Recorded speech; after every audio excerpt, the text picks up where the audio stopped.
ഹരി ഓം. കൽക്കി രൂപികളായിരിക്കുന്ന എല്ലാ നാരായണന്മാർക്കും എൻ്റെ പ്രണാമം. ഞാൻ നിങ്ങളുടെ സ്വന്തം വിഷ്ണുയോഗി ഷീലായ്യപ്പന് മുംബൈയിൽ നിന്നാണ് ആത്മവിദ്യാ ക്ലാസ് എടുക്കുന്നത്.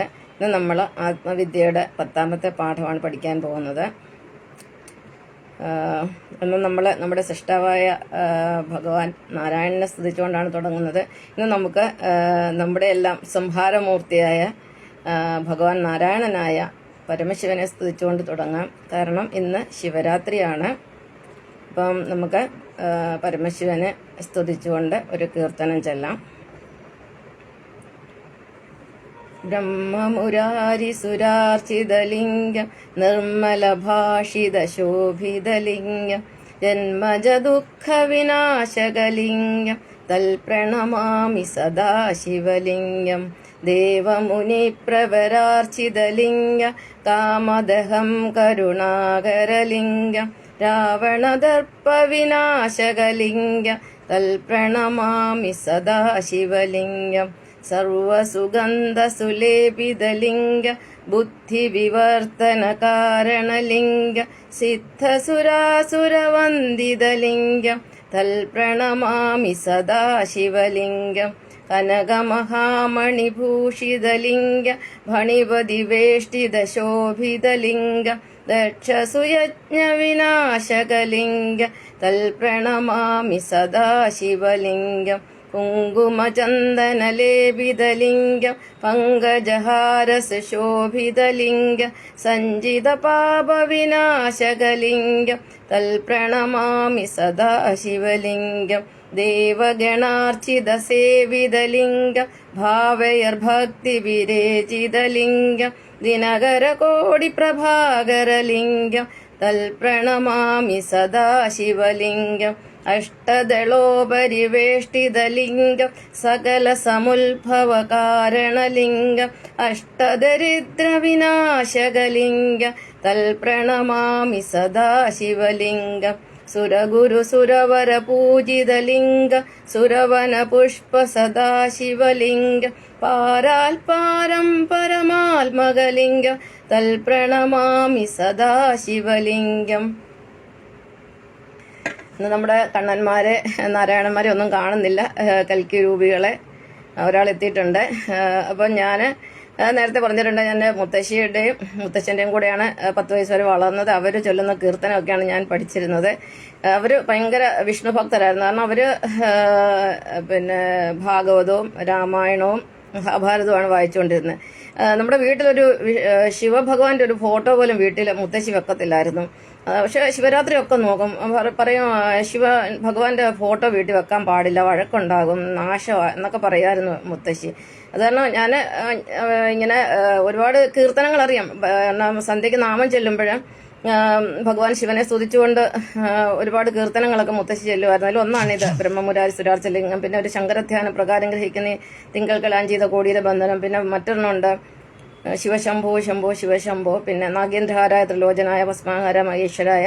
അങ്ങനെ കുറേ കീർത്തനങ്ങൾ ശിവസ്തുതി അറിയാം. പക്ഷെ ഞാൻ വിഷ്ണു ഭക്തിയാണ് എനിക്ക് ചെറുപ്പം തൊട്ടേ ഉള്ളത്. അതുകൊണ്ട് ഞാൻ ഒരു കാലഘട്ടം കഴിഞ്ഞ് എനിക്ക് ദർശനം കിട്ടിയതിന് ശേഷം ഞാൻ ശിവസ്തുതികൾ ചെല്ലാറില്ല. കാരണം എല്ലാം നാരായണനാണല്ലോ. അപ്പം നാരായണ സ്തുതിക്കുന്ന കീർത്തനങ്ങളാണ് ചെയ്തുകൊണ്ടിരുന്നത്. രണ്ടുപേര് വന്നിട്ടുണ്ട്, നമ്മുടെ സ്ഥിരം സ്റ്റുഡൻസ്. ഹരിയോം. ഞാൻ ലാസ്റ്റിൽ എല്ലാവർക്കും പ്രത്യേകം നന്ദി പറയാം. അപ്പം ഇന്ന് നമ്മൾ ഒരു ഭഗവാൻ ശിവനിൽ കൂടെ ഇന്ന് തുടങ്ങാൻ പോവുകയാണ്. ശിവനാണ് ഇന്നത്തെ നമ്മുടെ സബ്ജക്റ്റ്. അപ്പം ആദ്യമായിട്ട് നമുക്ക് ശിവനെ കുറിച്ച് നമുക്കൊരു കഥ പഠിക്കാം. അതായത് ഈ പ്രപഞ്ചനാഥനായ നാരായണന് മൂന്നായിട്ടിരിക്കുകയാണ്. മൂന്നായിട്ടിരിക്കുക എന്ന് പറഞ്ഞു കഴിഞ്ഞാൽ പിതാവ്, പുത്രൻ, പരിശുദ്ധാത്മ. അതായത് വിഷ്ണു, ബ്രഹ്മ, മഹേശ്വരന്. അപ്പൊ ഈ 3 പേരിൽ ആരാണ് മഹാന്, അല്ലെങ്കിൽ ആർക്കാണ് കൂടുതൽ മഹത്വം ഉള്ളത് എന്ന് പരീക്ഷിക്കാൻ വേണ്ടി ഒരു തീരുമാനം ഉണ്ടായി.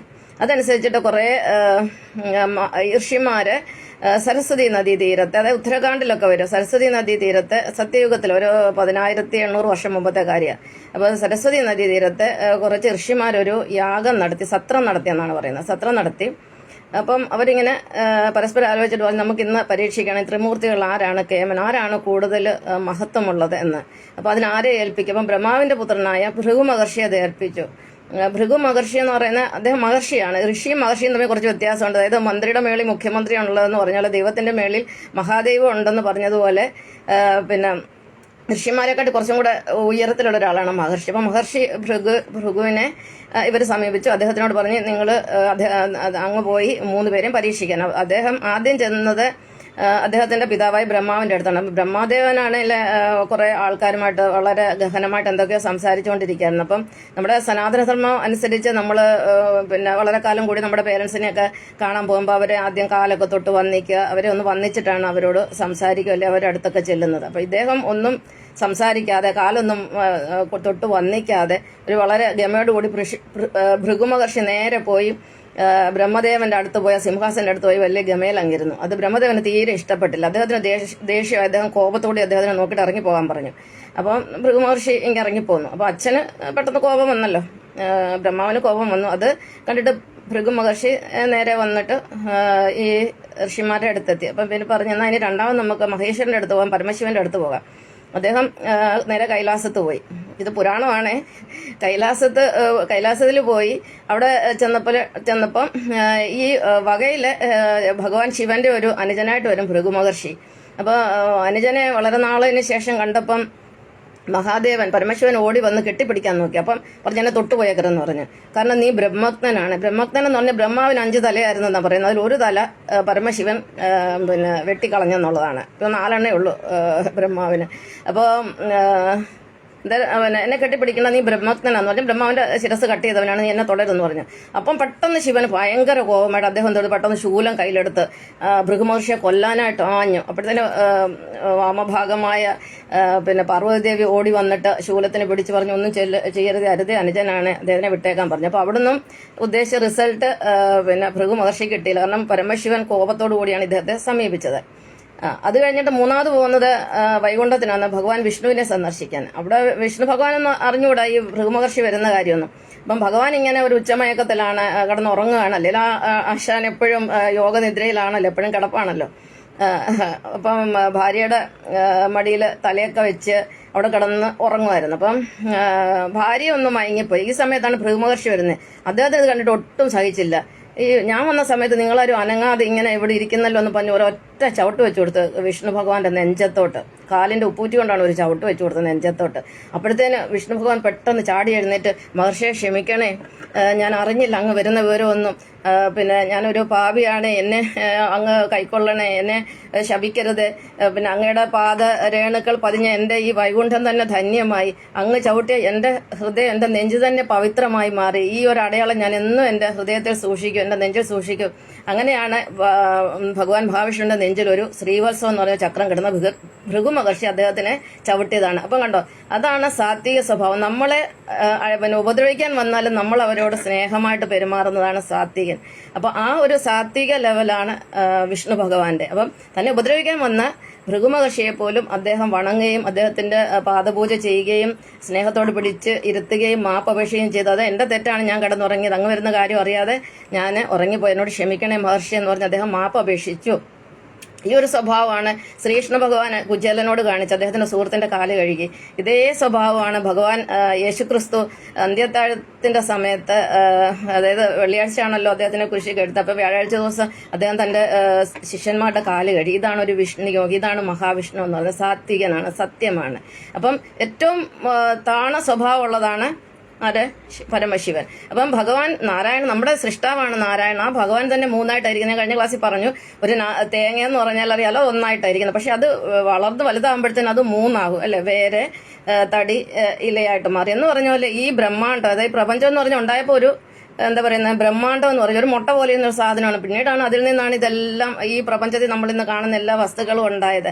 അപ്പം ഭഗവാൻ സൃഷ്ടിക്കുന്ന 3ആയിട്ടാണ് എല്ലാത്തിനും. അതാണ് പിതാവ്, പുത്രൻ, പരിശുദ്ധാത്മാവ് എന്ന് പറയുന്നത്, അല്ലെങ്കിൽ വിഷ്ണു, ബ്രഹ്മ, മഹേശ്വരന്മാർ. അപ്പം നമ്മുടെ ശരീരത്തിൽ ഞാൻ പറഞ്ഞ 3 പേരും ഉണ്ട്. എന്നാൽ പിന്നെ ഈ ഭൂമിയിലുള്ള മനുഷ്യർ നമുക്കറിയാലോ, ഇപ്പൊ ഏകദേശം 830 കോടി മനുഷ്യരാണ് കൃത്യമായിട്ടുള്ളത്. നമ്മുടെ AI പറഞ്ഞത് 830 എന്നപ്പോട്ടെ ഞാൻ കുറച്ചും കൂടെ കൂട്ടിയത് 900 കോടി മനുഷ്യരാക്കി. അപ്പം 900 കോടി ഇതിനങ്ങനെ 3ആയിട്ട് വിഭജിക്കണം. അപ്പൊ 33% പേര് വിഷ്ണു ഭക്തരാണ്, അതായത് നന്മയിൽ കൂടെ സഞ്ചരിക്കുന്ന ആളുകളാണ്. അത്രയും തന്നെ ശിവഭക്തരാണ്, അവർ തിന്മയിൽ കൂടെ സഞ്ചരിക്കുന്നവരാണ്. പിന്നെ ബാക്കി വരുന്ന എത്ര 34%. അവര് നന്മയും തിന്മയും എല്ലാമുള്ള സാധാരണ ഒരു പച്ച മനുഷ്യനാണ് ഈ ഇടയ്ക്കുള്ളവർ. അതാണ് ബ്രഹ്മദേവന്റെ ആളുകൾ. അപ്പം ഇതനുസരിച്ചാണ് ഈ ലോകത്ത് 3 മതങ്ങൾ വന്നിരിക്കുന്നത്. വിഷ്ണു ഭഗവാൻ ഒരു മതമുണ്ട്, ശിവഭഗവാന്റെ അടയാളം അറിയാമല്ലോ, ചന്ദ്രക്കല നക്ഷത്രമാണ് ഭഗവാൻ തലയ്ക്ക് വെച്ചിരിക്കുന്ന ചന്ദ്രക്കലയാണ്. ചന്ദ്രക്കല എന്ന് പറഞ്ഞ ചന്ദ്രനാണ്. ചന്ദ്രന് 27 ഭാര്യമാരുണ്ടെന്നൊക്കെയാണ് നമ്മുടെ പുരാണം പറയുന്നത്. അതായത് 27 നക്ഷത്ര കന്യകുമാർ, അശ്വതി, ഭരണി, കാർത്തിക, രോഹിണി, മകീരം, തിരുവാതിര, പുണർതം, പൂയ, ആയില്യം, മകം, പൂരോത്തരം, ചിത്തിര എന്ന് പറയുന്നതെല്ലാം നമ്മുടെ ചന്ദ്രന്റെ ഭാര്യമാരാണ്. അപ്പം ചന്ദ്രകല നക്ഷത്രം ആരുടെ അടയാളം? അത് ഭഗവാൻ ശിവന്റെ അടയാളം. പക്ഷെ ഭഗവാൻ ഇരിക്കുന്ന ഇരുട്ടിലാണ്. ഭഗവാനാണ് ഈ 3 ദേവന്മാരിൽ അജ്ഞാനികൾ. അപ്പം ഈ 3.5 മനുഷ്യർ ഈ ലോകത്തുണ്ടെങ്കിലും ആദ്യം നിൽക്കുന്ന ആളുകൾ വിഷ്ണു ഭഗവാനെ ആരാധിക്കുന്നവരാണ്. അവർ ഏകദൈവ വിശ്വാസികളാണ്. രണ്ടാമത്തെ ആൾക്കാരെന്ന് പറഞ്ഞാൽ ബഹുദൈവ വിശ്വാസികളാണ്. മൂന്നാമത്തെ ആൾക്കാരെന്ന് പറഞ്ഞാൽ ശിവനെ ആരാധിക്കുന്ന അവരും ഏകദൈവ വിശ്വാസികളാണ്. പക്ഷെ ഇവരുടെ 3 പേരുടെ സ്വഭാവം വ്യത്യസ്തമാണ്. അപ്പം ഇവര് വിഷ്ണു ഭഗവാൻ എന്ന് പറയുന്ന സാത്വികനാണ്, ബ്രഹ്മദേവൻ എന്ന് പറഞ്ഞ രാജസനാണ്. രാജസൻ എന്ന് പറഞ്ഞാൽ മിക്സ് സ്വഭാവമാണ്, അത് സിൽവറിന് സമമാണ്. അപ്പം വിഷ്ണു ഭഗവാന് സ്വർണത്തിന് സമം, ബ്രഹ്മാവെന്ന് പറയുന്നത് വെള്ളിക്ക് സമം, ശിവൻ എന്ന് പറയുന്നത് ഇരുമ്പിന് സമം. എല്ലാം ഈ ലോകത്തിന് ആവശ്യമാണ്. അങ്ങനെയാണ് ഈ ലോകത്ത് 3 തരം മതങ്ങൾ വരുന്നത്. പിന്നെ മറ്റൊരു കാര്യത്തിൽ പറഞ്ഞു കഴിഞ്ഞാൽ നമ്മുടെ ആത്മീയ ശാസ്ത്രം അനുസരിച്ച് നമ്മൾ 3 പറഞ്ഞു. പക്ഷെ അതിനെക്കാട്ടുപരി നമ്മൾ ആത്മീയ ശാസ്ത്രം അനുസരിച്ച് നമ്മൾ 2ആയിട്ടാണ് ഇരിക്കുന്നത്. ഒന്നായ നിന്നൈഹ രണ്ടെന്ന് കണ്ടളവ് ഉണ്ടായൊരുണ്ടൽബതം ഉണ്ടാവതല്ല മമ്മെന്ന്. അതായത് ഒന്നായിരിക്കും നമ്മൾ 2ആയിട്ടാണ് ഇരിക്കുന്നത്. അതായത് നമുക്കൊരു സോഫ്റ്റ്വെയർ ഉണ്ട്, ഉള്ളിൽ ഒരു ഹാർഡ്വെയർ നമ്മുടെ ശരീരമുണ്ട്, അല്ലെങ്കിൽ നമുക്കൊരു എഞ്ചിനും ഉണ്ട്, ഒരു ബോഡിയുണ്ട്. ഈ എഞ്ചിൻ എന്ന് പറയുന്ന വിഷ്ണുവാണ്, അതിനെ നമ്മൾ ദൈവം എന്ന് പറയും. നമ്മുടെ ശരീരം എന്ന് പറയുന്നത് അത് ശിവനാണ്, ശരീരം എന്ന് പറയുന്നത് ശിവൻ. അപ്പം നമുക്ക് ശിവനെ ഒരിക്കലും ഉപേക്ഷിക്കാൻ പറ്റത്തില്ല. പ്രത്യേകിച്ച് ശിവന്റെ വാസസ്ഥാനം എന്ന് പറഞ്ഞാൽ ലിംഗമാണ്. അതുകൊണ്ടാണ് ശിവന്റെ ലിംഗം മൊത്തം ലോകം മുഴുവനും ആരാധിച്ച് നടക്കുന്നത്. നമ്മുടെ ശരീരത്തിൽ ഇപ്പോൾ ഹൃദയത്തിലാണ് വിഷ്ണു എന്ന് പറഞ്ഞാൽ ഭഗവാൻ ശിവൻ ലിംഗത്തിലാണ്. പക്ഷെ വിഷ്ണു ആണ് പ്രാധാന്യം കൂടുതൽ. കാരണം ഹൃദയമില്ലാതെ നമുക്ക് ജീവിക്കാൻ പറ്റത്തില്ല. പറ്റുമോ? ഹൃദയം ഇല്ലാതെ നമുക്ക് ഹൃദയം പിടിച്ചാൽ പിന്നെ നമ്മൾ തീർന്നില്ലേ.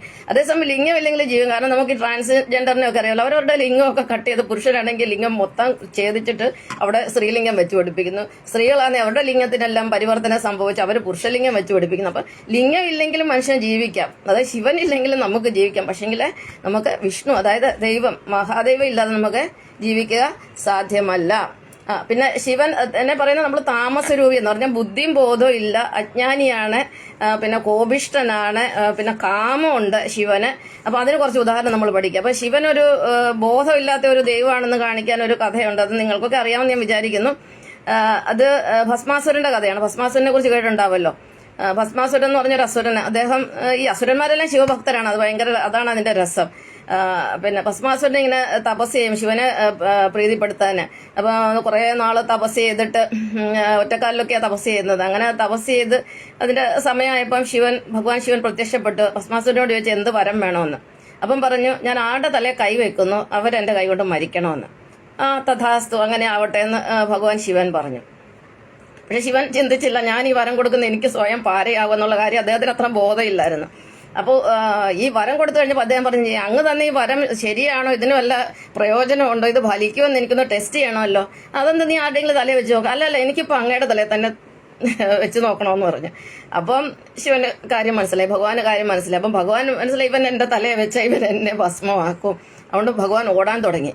ഓടി ഓടി ഓടി ഓടി ഓടി പല സ്ഥലത്തും പോയി വിളിക്കാൻ നോക്കി, എങ്ങും വിളിക്കാൻ പറ്റില്ല. അവസാനം എല്ലാത്തിനും പരിഹാരം നാരായണന്റെ അടുത്തേ ഉള്ളൂ, വിഷ്ണു ഭഗവാന്റെ അടുത്തുള്ളൂ. അവിടെ ചെന്നിട്ട് പറയും, എന്നെ രക്ഷിക്കണേ ഭഗവാനെ, എന്റെ പുറകെ ഭസ്മാസുരം വെച്ച് പിടിച്ചിട്ടുണ്ട്, എന്നെ രക്ഷിക്കണമെന്ന് പറയും. അപ്പൊ അവനെ എങ്ങനെയെങ്കിലും ഇല്ലാതാക്കിയാലേ ഇനിയും ഭൂമി ജീവിക്കാൻ പറ്റത്തുള്ളൂ. കാരണം അവനെ ആരുടെ ഇതിലെ കൈ വെച്ചാൽ അവർ മരിച്ചു പോകും.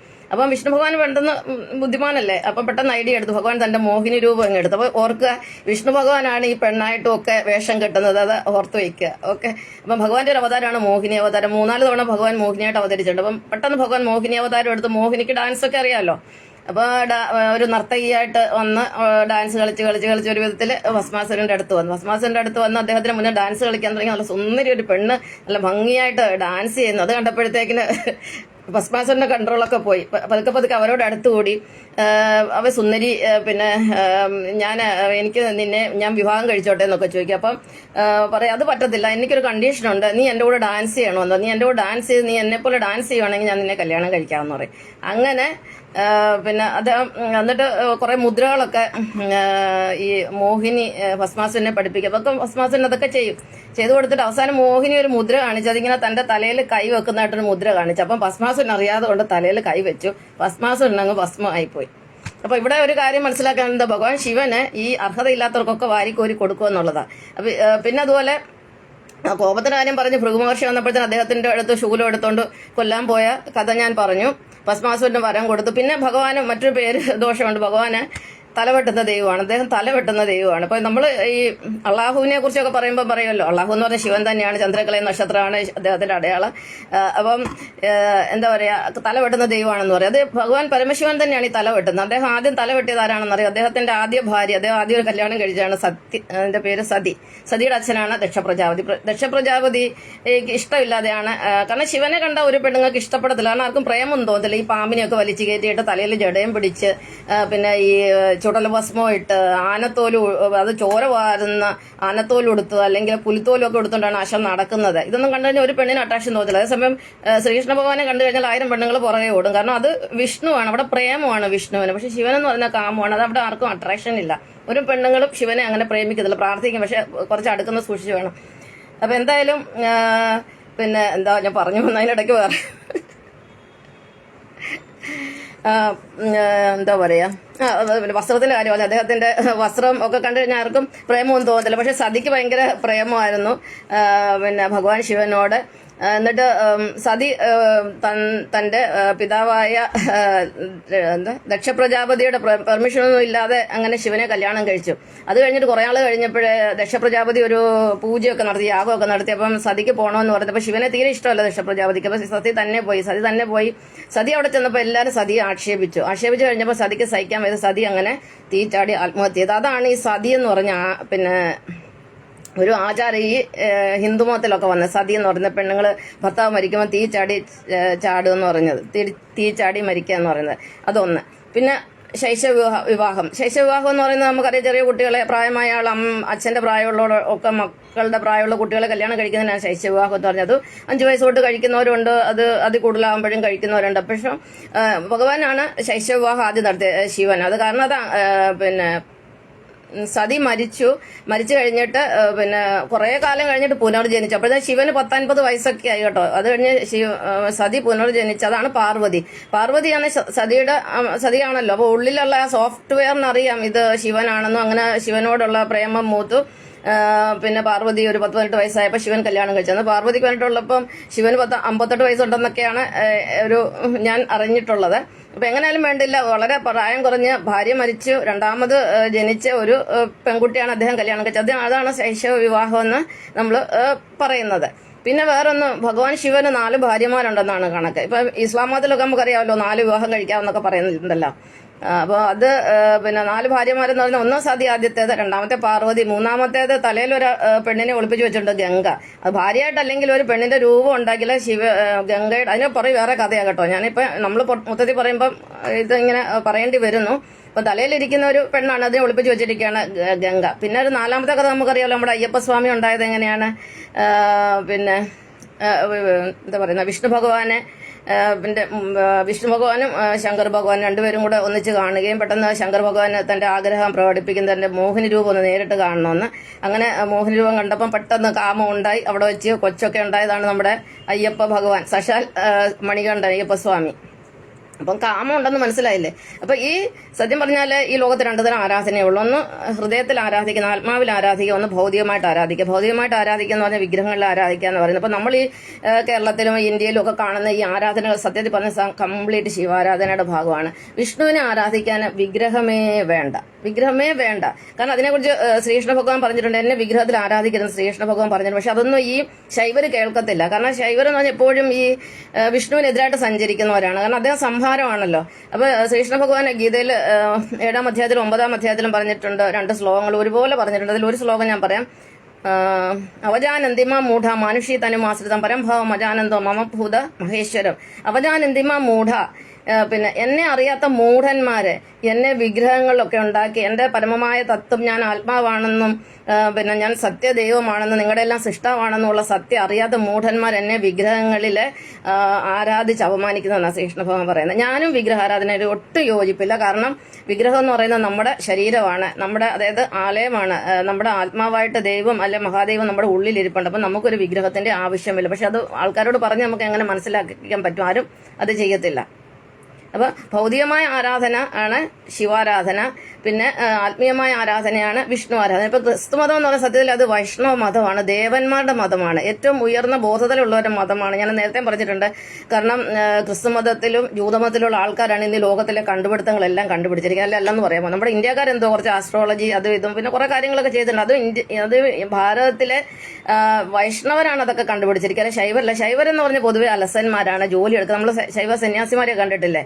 എവിടേക്കെങ്കിലുമൊക്കെ മൂലയ്ക്ക് കയറി ഇരുന്നിട്ട് മുടിയൊക്കെ നീട്ടി വളർത്തി കഞ്ചാവും അടിച്ച് അങ്ങനെ പിന്നെ ഒരു പണിയെടുക്കാതെ വെറുതെ ടൈം പാസ് ചെയ്ത് നടക്കുന്ന ആളുകളാണ് ശിവസന്യാസിമാർ. കാരണം അവരുടെ ഊർജ്ജം നെഗറ്റീവാണ്. ഭഗവാൻ എന്ന് പറഞ്ഞാൽ താമസരൂപിയാണ്. അപ്പൊ ആ ശിവനെ ആരാധിക്കുന്നവരൊക്കെ പൊതുവെ ജോലി എടുക്കത്തില്ല. ഇവരെന്ന് പറഞ്ഞാൽ കൂടുതലും അക്രമ സ്വഭാവമുള്ളവരാണ്. ഈ അഘോരി സന്യാസിമാരെന്നൊക്കെ പറഞ്ഞാൽ അവർ ഭയങ്കര അക്രമികളാണെന്നാണ് പറയുന്നത്.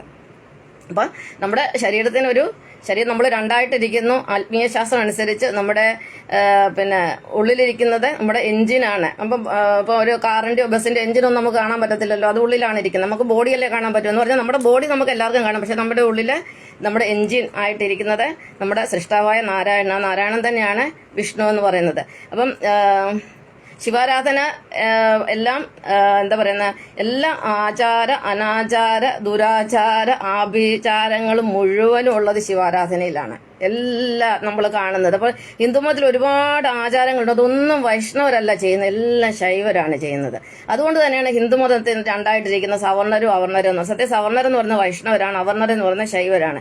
അപ്പൊ ഞാനും ഒരു അവർണർ, അതായത് OBCയിലാണ് ജനിച്ചത്. അപ്പം പൊതുവെ നമ്മുടെ SNDP എന്ന് പറഞ്ഞാൽ അവരും ഈ ശൈവരാണ്. കാരണം അവരെല്ലാം ശ്രീലങ്കയിൽ നിന്ന് വന്ന ആളുകളാണ്, ശിവാരാധകരാണ്. ഞാൻ അതിനെക്കുറിച്ചൊക്കെ കൂടുതലായിട്ട് പറയാം. അപ്പൊ നമുക്ക് ഈ ശിവന്റെ ആരാധനകൾ എന്തൊക്കെ ആരാധനകൾ അല്ലെ എന്തൊക്കെ അനാചാരങ്ങളാണ് ഈ ലോകത്തുള്ളതെന്ന് നമുക്കൊന്ന് നോക്കാം.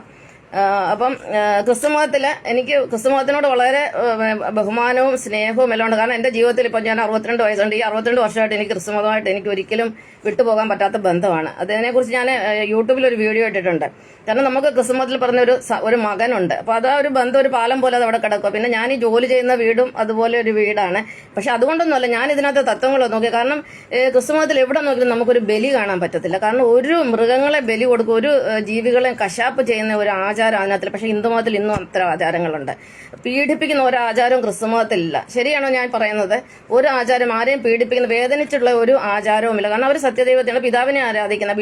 പിതാവെന്ന് പറയുന്ന വിഷ്ണുവാണ്. അതിനെക്കുറിച്ച് ഒരു ശ്ലോകമുണ്ട്. പിതാഹമസ്യ ജഗതോ മാതാ, ഭഗവത്ഗീതയിൽ 9-ാമത്തെ അധ്യായത്തിലെ 17-ാമത്തെ ശ്ലോകമാണ്.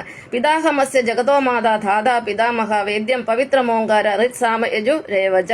ഈ പ്രപഞ്ചത്തിന്റെ പിതാവും മാതാവും അതുപോലെ പിതാമഹനും പിതാമഹി, അതായത് ഈ പ്രപഞ്ചത്തിന്റെ അച്ഛനും അമ്മയും മുത്തശ്ശനും മുത്തശ്ശി എല്ലാം ഞാനാണെന്നാണ് ഭഗവാൻ പറഞ്ഞിരിക്കുന്നത്. പിതാഹമസ്യ ജഗതോ മാതാ ധാതാ പിതാമഹ.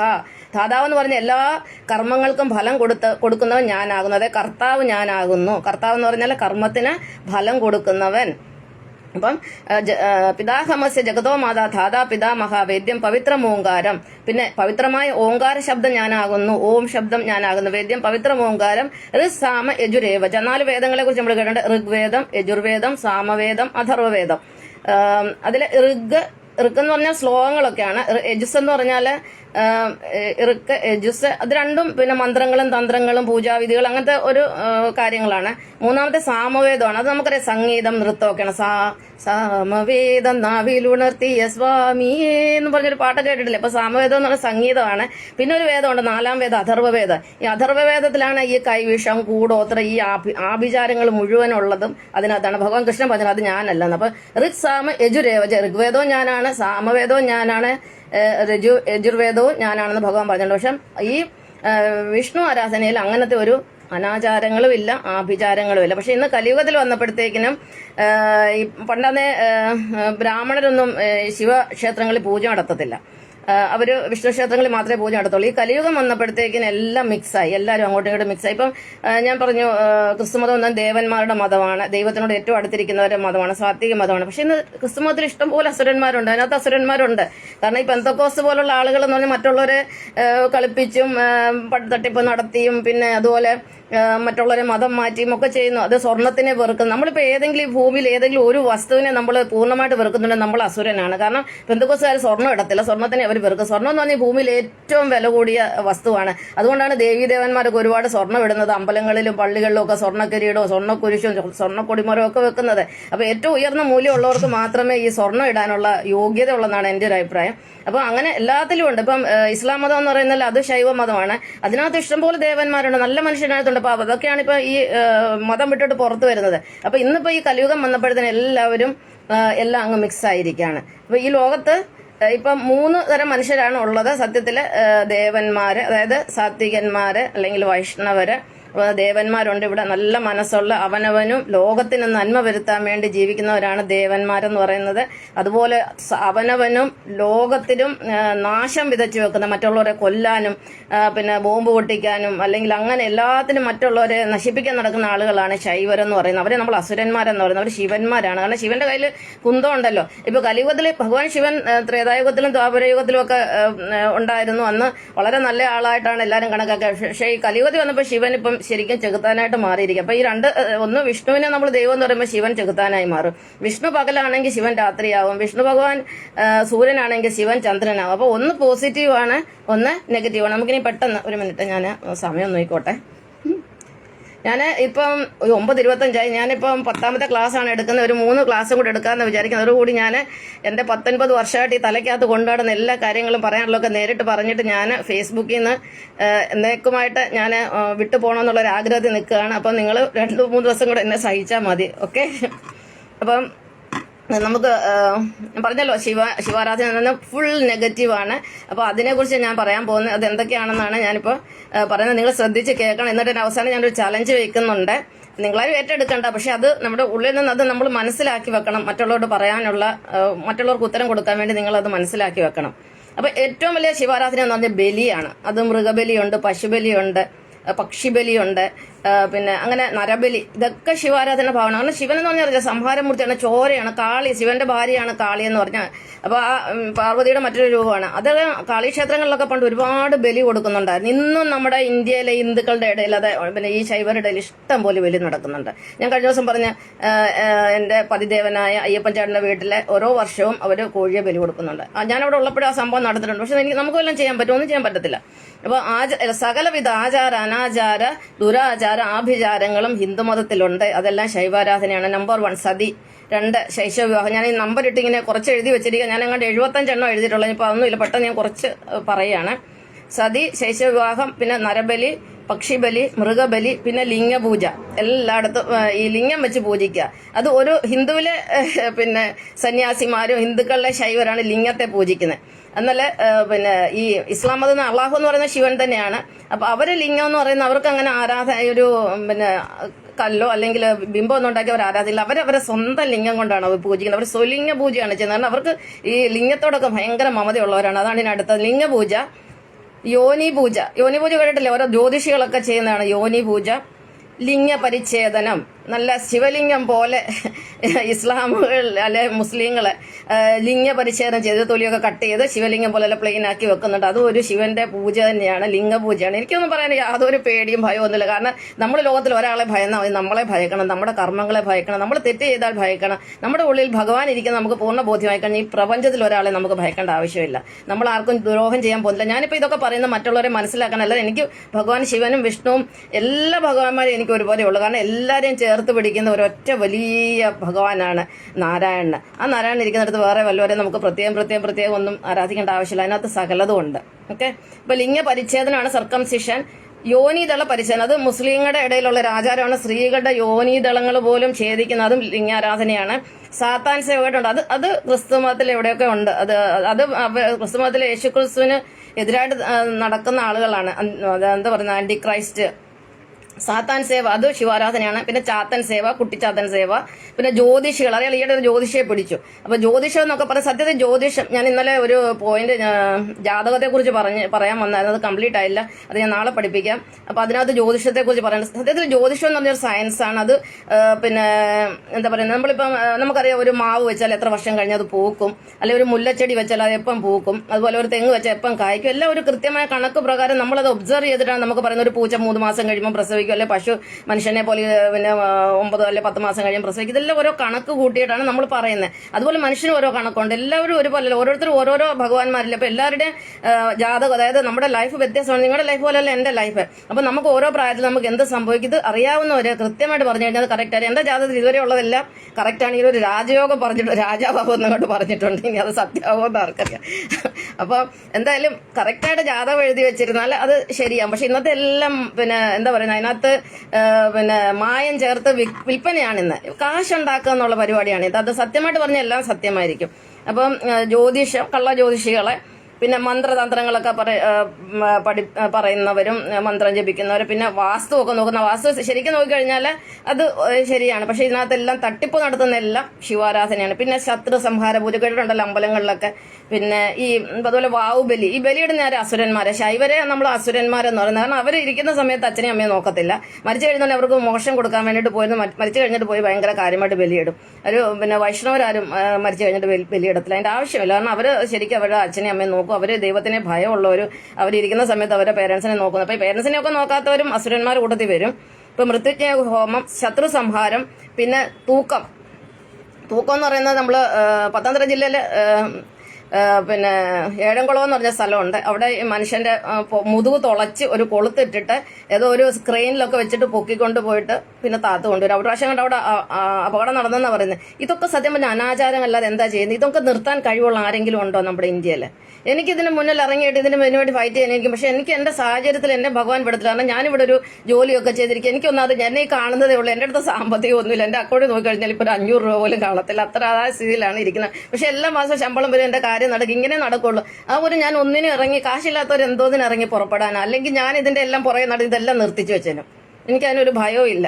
പിന്നെ ശത്രുസമ, തൂക്കം, ശൂലം കുത്തല്, അതാണ് ഇതുപോലെ ഒരു നശിച്ച ആചാരം. ചെള്ള കുത്തിയിട്ട് ഇറക്കിയിട്ട് വേണോ ഭഗവാനെ പൂജിക്കാൻ? നമ്മൾ സ്വയം ഭഗവാനായിട്ട് നമ്മളെ പീഡിപ്പിച്ചിട്ട് വേണോ ദൈവത്തിന് പൂജ നടത്താൻ? ഇതും ശരിയല്ല. ശൂലം കുത്തലും, പിന്നെ മുഹറം എന്ന് പറഞ്ഞൊരു ആഘോഷമുണ്ട്. അതും ഈ ശൈവരുടെ ആഘോഷമാണ്, ഇസ്ലാമിലുള്ളതാണ്. അത് ആ സമയത്ത് പിന്നെ വാളെടുത്തിട്ട് ദേഹം എല്ലാം വെട്ടിമുറിക്കുക, അതൊക്കെയാണ് ഒരാചാരം. ഇതൊന്നും ശരിയായ ആചാരം, ഇതെല്ലാം അനാചാരങ്ങളാണ്. പിന്നെ കുത്തിയോട്ടം എന്ന് പറയുന്ന സംഭവമുണ്ട്. ഈ ആറ്റുകാൽ പൊങ്കാലയ്ക്കുള്ളതാണ് കുത്തിയോട്ടം. അവിടെ പിന്നെ ചെറിയ കുട്ടികളെ 12 വയസ്സിൽ അങ്ങോട്ട് താഴെയുള്ള കുട്ടികളെ അങ്ങോട്ട് സ്വർണ്ണ നൂലോ വെള്ളി നൂലോ ഒക്കെ ദേഹത്തോ അരയിലും അങ്ങോട്ട് കുത്തി ഇറക്കിയിട്ട് അതിനെ കെട്ടിയിട്ടോ അതിനെ ഓടിക്കുകയോ എന്തൊക്കെ അങ്ങനെ സംഭവമാണ് കുത്തിയോട്ടം എന്ന് പറഞ്ഞത്. അതും അസുരാരാധനയാണ്, ശിവാരാധന. അതൊക്കെ നിരോധിക്കപ്പെടേണ്ട കാലങ്ങൾ അതിക്രമിച്ചു കഴിഞ്ഞു. പിന്നെ തെറിപ്പാട്ട് അറിയാലോ, കൊടുങ്ങല്ലൂർ അമ്മയ്ക്ക് ഭരണിപ്പാട്ടാണ് പ്രിയം. കാരണം ഈ അസുരന്മാരെന്ന് പറഞ്ഞാൽ അവര് ഈ ശൈവരെന്ന് പറഞ്ഞാൽ അവർ തെറി പറയും. നമ്മൾ ഈ അവർണരെന്ന് പറയുന്നില്ലേ, ഇവർക്ക് തെറിയ വായി വരുന്നത്. എന്റെ ഹസ്ബൻഡിനെ എനിക്കറിയാം. അദ്ദേഹം ഞാനൊരു യോഗിയാണ്, വിഷ്ണു യോഗിയാണെന്ന് പറഞ്ഞാൽ അങ്ങേരൊക്കെ എന്തെങ്കിലും പറയാൻ പറഞ്ഞു. അദ്ദേഹം നല്ല മനുഷ്യനാണ്, ഭൂമിയിലെ ഞാൻ ഏറ്റവും നല്ലൊരു മനുഷ്യനെ ഞാൻ പറ്റുള്ളൂ. പക്ഷെ അറിയാതെ വായില് തെറി വരും. അതപ്പോ ഈ തെറിയൊക്കെ ഈ അസുര ദൈവങ്ങൾക്കാണ് ഇഷ്ടം. അതായത് ഈ കാളിക്കും ചാമുണ്ടിക്കും ഇങ്ങനെ കുറെ ഉണ്ടല്ലോ. സത്യം പറഞ്ഞാൽ ഇതെല്ലാം ശിവാരാധന. 2 തരം ആരാധന ഞാൻ പറഞ്ഞില്ല, ഒന്ന് പോസിറ്റീവ് ഒന്ന് നെഗറ്റീവ്. 2 ദേവതകളെ മാത്രമേ 2 ദൈവങ്ങളെ ലോകത്ത് ആരാധിക്കുന്നുള്ളൂ. അത് ഒന്ന് ദൈവത്തിനെ ഒന്ന് ചെകുത്താനെ. അതായത് ഒന്ന് വിഷ്ണുവിനെ ശിവനെ. വിഷ്ണുവിന്റെ കുടുംബത്തിൽ 24 അവതാരമുണ്ട്. ഭഗവാൻ 24 അവതാരം എടുത്ത 24 എണ്ണത്തിനെയും കൂടി അതിനകത്ത് യേശുക്രിസ്തു ഉണ്ട് കേട്ടോ. ഞാനത് പറയുന്നുണ്ട്. വിഷ്ണു ഭഗവാന്റെ 23, അതായത് എനിക്കും ഒരു കൽക്കിക്ക് മുന്നേ ഉള്ള അവതാരമാണ് യേശുക്രിസ്തു. അദ്ദേഹം വിഷ്ണു ഭഗവാന്റെ അവതാരം തന്നെയാണ്. ഞാൻ അതിന് പ്രൂഫൊക്കെ തരാം. അതിനുള്ള പ്രൂഫ് എന്റെ അടുത്തുണ്ട്. അപ്പം അദ്ദേഹം വിഷ്ണുവാണ്. അപ്പം വിഷ്ണുവിനെയാണ് ഈ ലോകം മൊത്തം ഒരു ഭാഗത്ത് ആരാധിക്കുന്നത്, മറ്റൊരിടത്ത് ശിവനെ. ഈ ശിവന്റെ രൂപങ്ങളാണ് നമ്മൾ ഈ കാണുന്ന ചാത്തനും കുട്ടിച്ചാത്തനും തെയ്യവും നാഗദൈവങ്ങൾ, ശിവന്റെ കടുക് കിടങ്ങുന്ന പാമ്പ്, അങ്ങനെ എന്തെല്ലാം ആരാധനകൾ. നമ്മൾ ഈ 33 ദൈവങ്ങൾ എന്ന് പറഞ്ഞാൽ അങ്ങനത്തെ ദൈവങ്ങളൊന്നുമില്ല. ഈ കംപ്ലീറ്റ് ആരാധന ശിവാരാധനയാണ്. ഇതൊക്കെ മനസ്സിലാക്കണം. ഇതൊന്നും ആർക്കും അറിയില്ല. ഒരു ഹിന്ദുവിന് പോലും അറിയാൻ വയ്യാത്ത കാര്യമാണ് ഈ കാര്യങ്ങൾ. ഇതൊന്നും ഇവർക്ക്. എനിക്ക് ആത്മജ്ഞാനം ഭഗവാൻ നമ്മുടെ പിതാശ്രീ ആത്മജ്ഞാനം തന്നതുകൊണ്ടാണ് എനിക്കിത് മനസ്സിലായത്. എനിക്ക് പോലും ഇതൊന്നും അറിയത്തില്ലായിരുന്നു. ഇതൊക്കെ ഭഗവാൻ എനിക്ക് ഉള്ളിൽ കൂടെ എനിക്ക് പറഞ്ഞു തന്ന് കാണിച്ചു തന്നുകൊണ്ടാണ് ഞാൻ ഇതൊക്കെ പറയുന്നത്. അപ്പം കുത്തിയോട്ടം, തെറിപ്പാട്ട്, അതൊക്കെ എന്താ പറഞ്ഞാൽ എന്തൊരു മോശം, എത്ര ലോ ക്ലാസ് ആണ്. ഈ നെഗറ്റീവ് എനർജി സീറോയുടെ താഴെ കിടക്കുമല്ലേ ഇവരുടെ ഊർജ്ജം. അപ്പാണ് തെറിപ്പാട്ട് പാടി ദേവിയെ അങ്ങനെ സന്തോഷിപ്പിക്കുക. പിന്നെ തെയ്യം, ചാമുണ്ടി, കാളിപൂജ, പിന്നെ വേറെ ഇതിനെക്കാട്ടിലും പറയേണ്ട ഒരു കാര്യമുണ്ട്. കാമാഖ്യ എന്ന് പറഞ്ഞ ക്ഷേത്രമുണ്ട്. ശിവന്റെ ആദ്യത്തെ ഭാര്യയുടെ യോനിയാണ് അവിടെ വെച്ചിരിക്കും പൂജിക്കുന്നത്. എന്റെ ഭഗവാനെ, അതൊന്നും പറയണ്ട. അവിടെ ഡെയിലി കോഴിയെ ബലി കൊടുക്കുന്നുണ്ട്, ആടിനെ ബലി കൊടുക്കുന്നുണ്ട്, പോത്തിനെ ബലി കൊടുക്കുന്നുണ്ട്. ഭയങ്കര കുരുതി, അവിടെ ചോരക്കളവാണെന്നാണ് പറയുന്നത്. അപ്പൊ ഇതൊക്കെ നിർത്തണ്ടേ? ഇതൊക്കെ നിർത്തണം. നിങ്ങളുടെ അഭിപ്രായം എന്താ? ഇതൊക്കെ നിർത്തണം. ഇതിന് ഊർജ്ജമുള്ള ഏതെങ്കിലും ഒരു ഹിന്ദു ഉണ്ടോ ഇത് പറയാന്? ഇത് പറയാൻ ഒരു ഹിന്ദുവും പറയത്തില്ല. അത് വേറൊരു കാര്യം. ഞാനാണ് ഇപ്പൊ ആദ്യമായിട്ട് പറഞ്ഞിരിക്കുന്നത് ഹിന്ദു മതത്തിലെ കാര്യങ്ങൾ. ഇത് തന്നെ ഇസ്ലാം മതം എന്ന് ഞാൻ പറയുന്നില്ല, ശൈവ മതത്തിലും ഇത് തന്നെയാണ് സംഭവിക്കുന്നത്. നമുക്കറിയാലോ, ഇപ്പം ശൈവ മതത്തിലാണെങ്കിൽ ഏറ്റവും പ്രധാനപ്പെട്ട ബലിയാണ്. ബംഗ്ലാദേശിൽ മാത്രം ഒരു വർഷം ബക്രീദിന് 1,30,00,000 മൃഗങ്ങളെ ബലി കൊടുക്കുന്നുണ്ട്.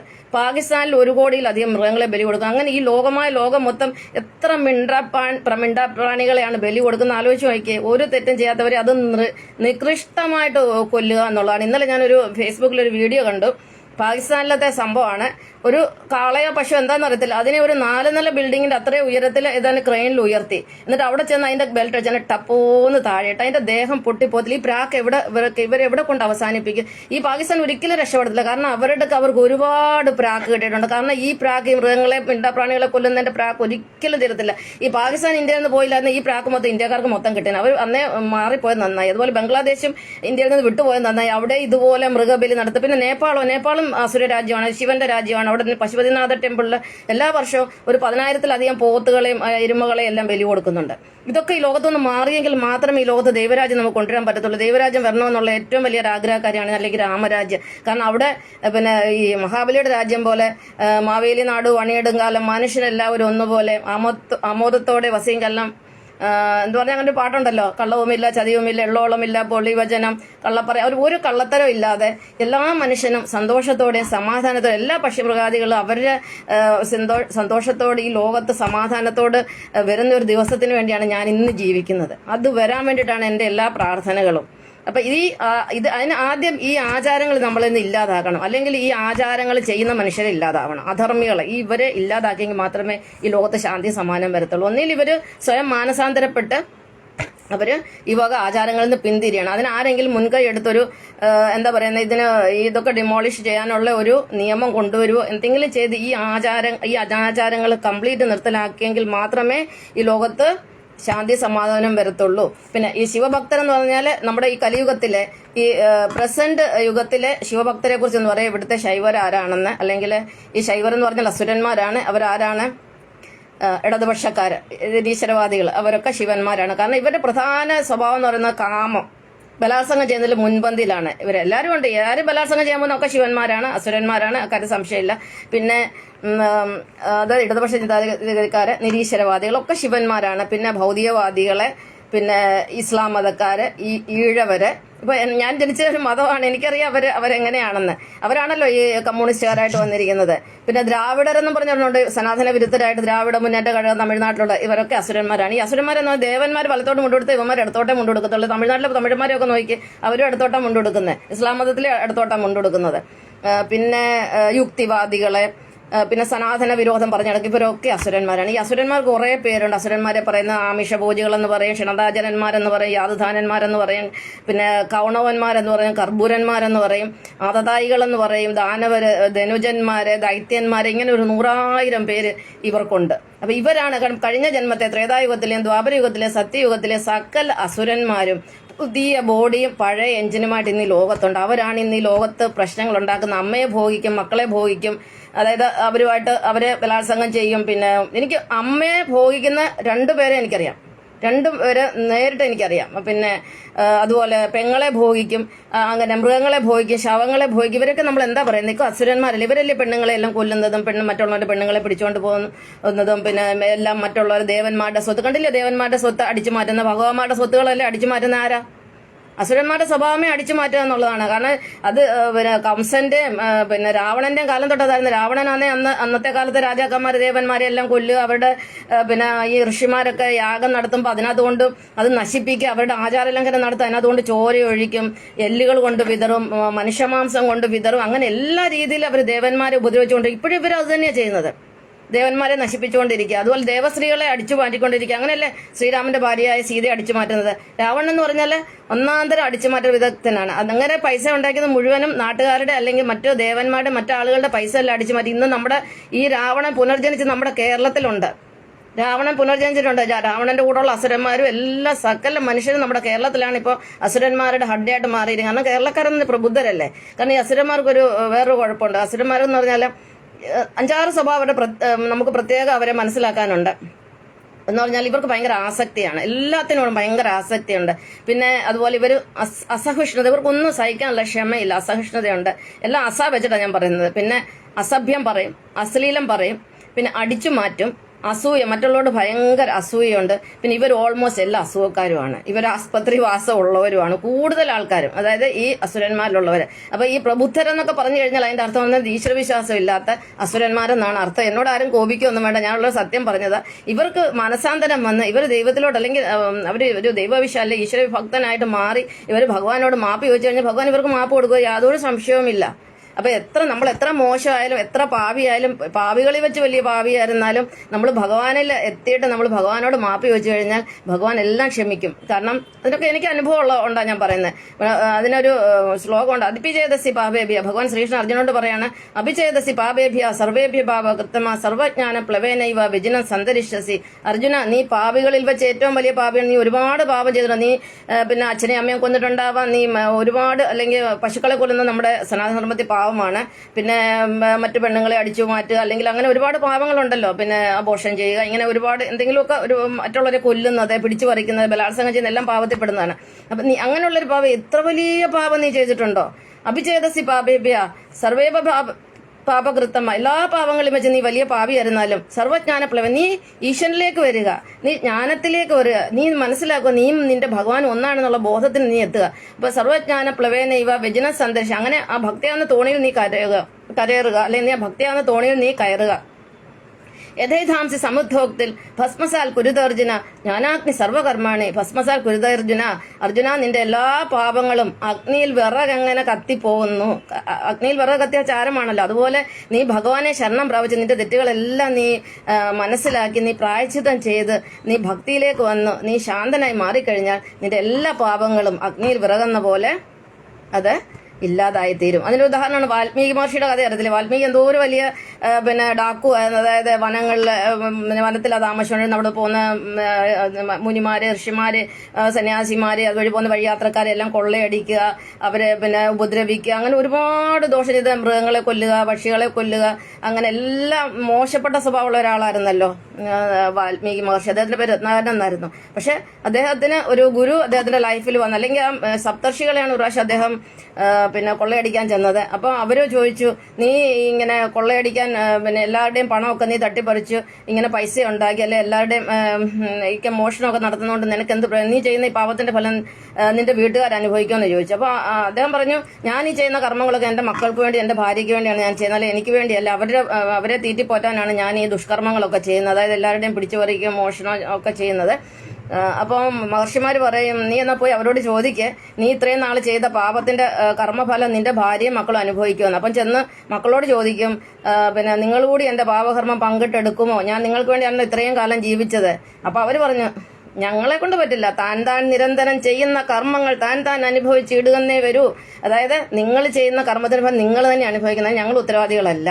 അപ്പൊ അദ്ദേഹത്തിന് ബോധോദയം ഇപ്പൊ ഞാൻ ഇത് ചെയ്ത് ശരിയല്ലല്ലോ. അദ്ദേഹം പോയി മഹർഷിമാർക്ക് സാഷ്ടാംഗം വേണ്ട, അദ്ദേഹം പറഞ്ഞ് എനിക്ക് തെറ്റുപറ്റിപ്പോയി, എന്നെ രക്ഷിക്കണമെന്ന്. അപ്പം മഹർഷിമാർ പറയും, സപ്തർഷികളെ കുറിച്ച് എനിക്ക് ഒരുപാട് പറയാനുണ്ട്. സപ്തർഷികളെ ആരാണെന്ന് എന്തോന്നൊക്കെ ഒരുപാട് കാര്യങ്ങളുണ്ട്, ഒന്നും നമുക്ക് ഇത്രയും ഡീറ്റെയിൽ ആയിട്ട് പോകാൻ പറ്റത്തില്ല. ഓക്കെ, അപ്പൊ അവര് പറയും, നീ ഒരു കാര്യം ചെയ്ത് നീ ഇവിടെ ഇരുന്നിട്ട് ഈ 2 മരം കാണിച്ചു കൊടുക്കുക, ആ മരം ഈ മരം, ആ മരം ഈ മരം, അങ്ങനെ ഇങ്ങനെ എണ്ണാൻ പറയും. അങ്ങനെ മരാന്ന് എണ്ണിയാണ് അവസാനത്തെ രാമയായി മാറി. അദ്ദേഹം അവിടെ ചിതൽപുറ്റൊക്കെ മൂടി, പിന്നീടാണ് അദ്ദേഹം വാൽമീകത്തിൽ മൂടുന്നതുകൊണ്ടാണ് വാൽമീകിയായിട്ട് അദ്ദേഹം പുറത്തു വരുന്നത്. അതാണ് വാൽമീകി മഹർഷിയുടെ കഥ. അപ്പൊ നമ്മൾ എത്ര പാപം ചെയ്ത്, എത്ര മൃഗങ്ങളെ കൊന്നാലും, എത്ര ബലി നടത്തില്ല, എന്തെല്ലാം പാപം ചെയ്താലും ഭഗവാനെ നമ്മൾ സമർപ്പിച്ച് നമ്മൾ മനസാന്തരപ്പെട്ട് ജീവിച്ചു കഴിഞ്ഞാൽ നമ്മുടെ എല്ലാ പാപങ്ങളും നമുക്ക് ഇല്ലാതെ വരും. അപ്പൊ എനിക്ക് ഇനി പറയാനുള്ളത്, അപ്പൊ നമ്മുടെ ഈ ഇന്ത്യയിലെ എല്ലാ ക്രിസ്തുമതം വിട്ടുകഴിഞ്ഞാൽ ബാക്കിയുള്ള എല്ലാ മതത്തിലും ഭൂരിപക്ഷം ജൈൻ മതത്തിൽ കേട്ടോ, അവർ ഭയങ്കര അഹിംസാവാദികളാണ്. ബാക്കിയുള്ളതിനകത്തൊക്കെ മൃഗബലി, ഈ ഇങ്ങനത്തെ ബലികളും ഇങ്ങനത്തെ ആഭിചാരങ്ങളും അനാചാരങ്ങളും ദുരാചാരങ്ങളും ഇന്ന് നിലവിലുണ്ട്. ഇത് നിർത്തലാക്കണമെന്ന് പറയാൻ, ഇതിനെതിരായിട്ട് സംഘടിച്ച് പ്രവർത്തിക്കാൻ ഏതെങ്കിലും മനുഷ്യരുണ്ടോ? ഈ ഹിന്ദു മതത്തിനകത്ത് ഇതെല്ലാം മാറിക്കഴിഞ്ഞാൽ ഓട്ടോമാറ്റിക്കലി മറ്റ് അതായത് ഇസ്ലാം മതത്തിലൊക്കെ ഉള്ള ഈ ബലിയെല്ലാം ഓട്ടോമാറ്റിക്കലി നിൽക്കും. അപ്പൊ ആദ്യം ഇതിന് ഇനിഷ്യേറ്റീവ് എടുക്കുന്ന ഹിന്ദുക്കളിൽ ആരെങ്കിലുമാണ്. ഇപ്പൊ ഞാൻ ഹിന്ദു മതത്തിലും അല്ല, ഈശ്വരൻ ഹിന്ദു അല്ല, ക്രിസ്ത്യാനിയല്ല, ഇസ്ലാം അല്ല, ഇന്ദ്രനും ചന്ദ്രനും അല്ല എന്ന് വയലാറ് പാടിയെന്ന് പറഞ്ഞല്ലോ. ഞാനിപ്പോ ഒരു മതത്തിലും, ഞാനിപ്പോ സനാതന ധർമ്മത്തിലും അല്ല. ഞാൻ നമ്മുടെ പിതാവായ വസുദേവന്റെയും നമ്മുടെ മാതാവായ ഭൂമിദേവി വസുന്ധരയുടെയും മതമായ വസുദൈവ മതത്തിലാണ് നിൽക്കുന്നത്. എന്തെങ്കിലും നമ്മൾ ഫോളോ ചെയ്യണമല്ലോ. അപ്പൊ ഞാൻ ഇവരെ അതായത് പ്രകൃതിയുടെ ധർമ്മത്തിലാണ് ഞാൻ നിൽക്കുന്നത്.